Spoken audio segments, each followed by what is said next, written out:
guys, today I'll give you 3 tips that'll probably help you to play better in Shadow Fight Arena.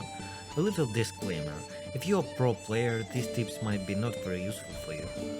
This video is for those who feel like they're stuck in their current level of arena gameplay and they feel like they can't improve anymore just by simply playing as much as possible. If you feel like you've hit a wall in your progress, stay with me. It might be your solution.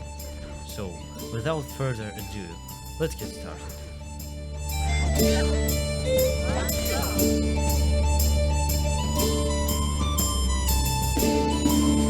So, know your matchup.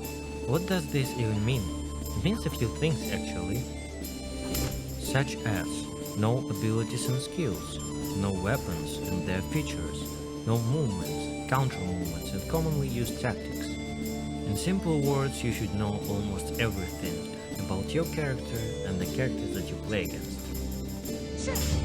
Let me show you an algorithm that will help you to start. Pick the characters that you want to play for. Then pick the characters that you want to play against. Now go to the details. Read about the unique abilities.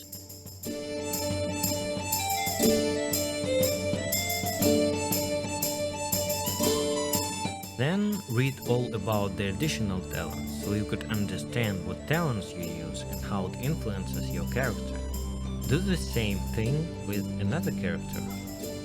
The important thing to remember is that it is better to memorize all of the additional talents, even the ones you don't use or haven't unlocked yet, because you will certainly meet other players who used them.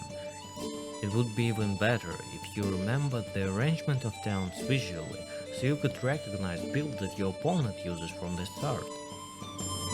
The same thing goes for weapons, especially epic ones.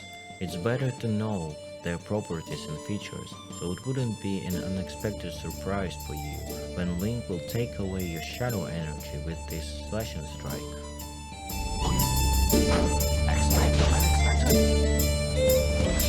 Or when you can't interrupt Monkey King's Jingu techniques because of his epic weapon. Sometimes knowing weapons properties won't change a thing, and you don't gain any advantages, but it won't hurt to know anyway. Now go to the training mode. Try every type of attack that this character can make. Try the same with another character that you play against.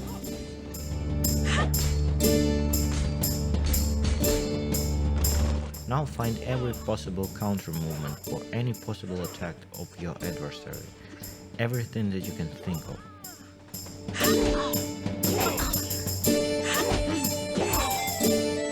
As for commonly used tactics, let's define it for starters. Commonly used tactics are frequent and effective ways of using characters, advantages and features in order to win the fight. It's like a combination of all of those things that we've been talking about. Abilities, skills, weapon features, the understanding of how to use it, how to implement them in your gameplay effectively. That will be the understanding of a tactic. Let me give you an example. One of the basic Midnight's abilities is the Shadow Shield. It means that when Midnight misses and doesn't hit the target, she disappears for a moment, which makes it really hard to counter-attack her. So, a lot of players abuse these mechanics by constantly spamming attacks that don't hit the target, making Midnight herself a very hard target to hit. And after confusing their opponent, they activate Midnight's Shadow ability, and tricked adversary steps into the trap.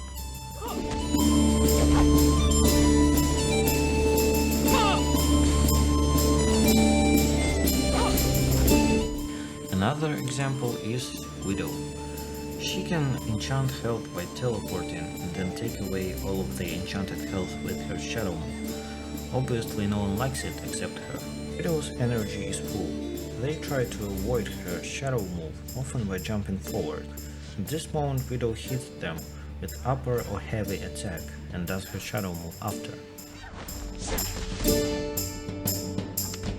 So, how does the understanding of a tactic help us to play better? Well, if we know what to expect from our opponent, if we can predict his tactic, it means that we can come up with our counter tactic. We just have to figure out what elements your opponent's tactic contains, and what set of elements would be an effective tool against it. Returning to the previous example about Midnight, let's try to come up with a counter tactic against her. But first, a little bit of theory.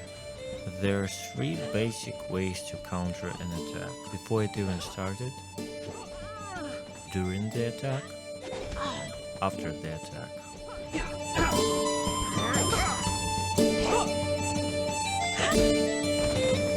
So, because of Midnight's disappearances, it's really hard, almost impossible to counter after she attacks.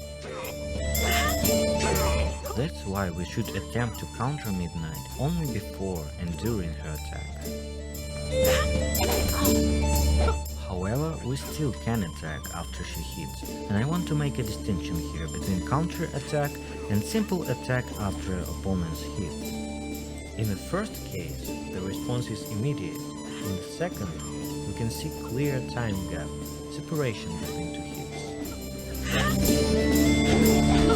And that would be the correct way to counter an attack after opponent's hit. So, to summarize our counter tactic, we should attempt to counter Midnight's attack before, during and after in the way that's been shown earlier. And don't forget these obvious but important tips like watch out for her ranged weapon and be careful when her shadow energy is full. And small advice for Lynx players, whenever she fails to use her shadow move on you, use your ranged attack right after it ends. And that would be all for the first tip.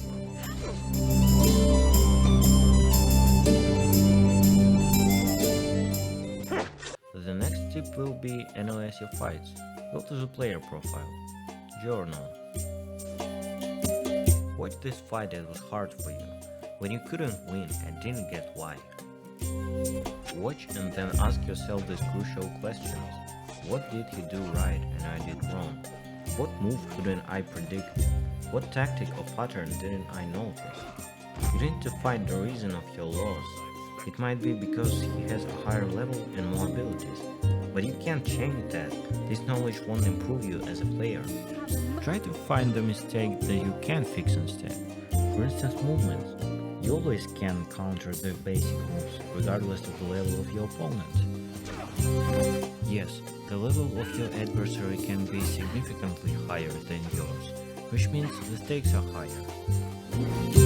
One little mistake can cost you a round, but in order for you to lose, he has to hit you first. And if he did, it means that you screwed up to counter the hit. I realized that it is incredibly hard and almost impossible to play a perfect round against a skilled fighter, but this should be an ideal for us to strive for.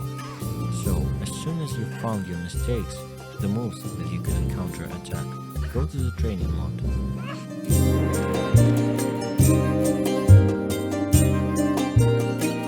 By analogy with the example from the first tip, find any possible counter attack for the moves that you have problem with.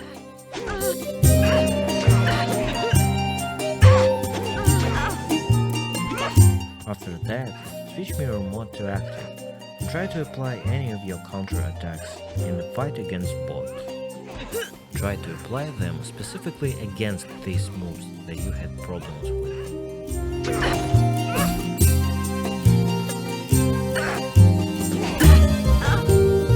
It's way harder to perform a counter attack like that, because it's unexpected, but practice makes perfect. And that would be all for the second tip.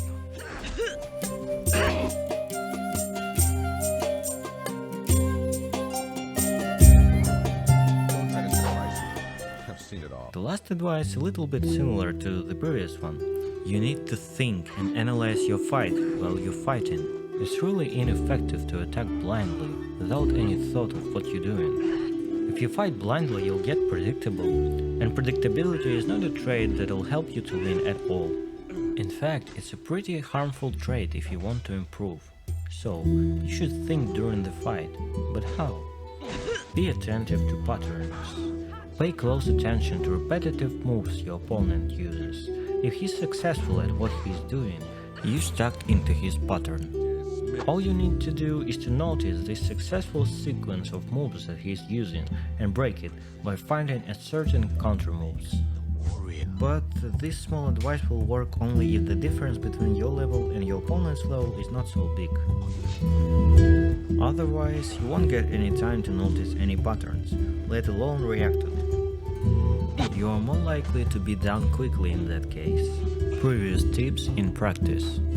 If you follow 2 previous tips, you'll notice that you managed to accumulate a certain amount of experience that will help you here. Because these 3 tips that we're here talking about work as a system together and complement each other.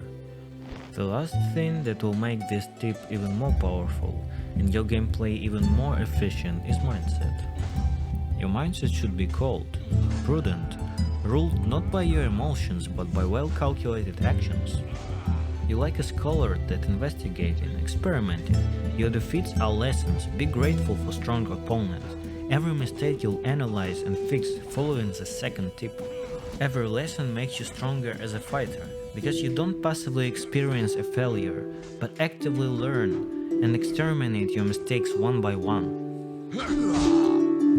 I'm not offering here to exclude emotions out of your gaming experience. Emotions is the main reason you open the game in the first place. What I'm saying is that you should try to control your anger and negative emotions while experiencing failure. In that way, you'll give yourself a chance to think and make more rational choices, which will increase the likelihood of your victory and save you some nerves.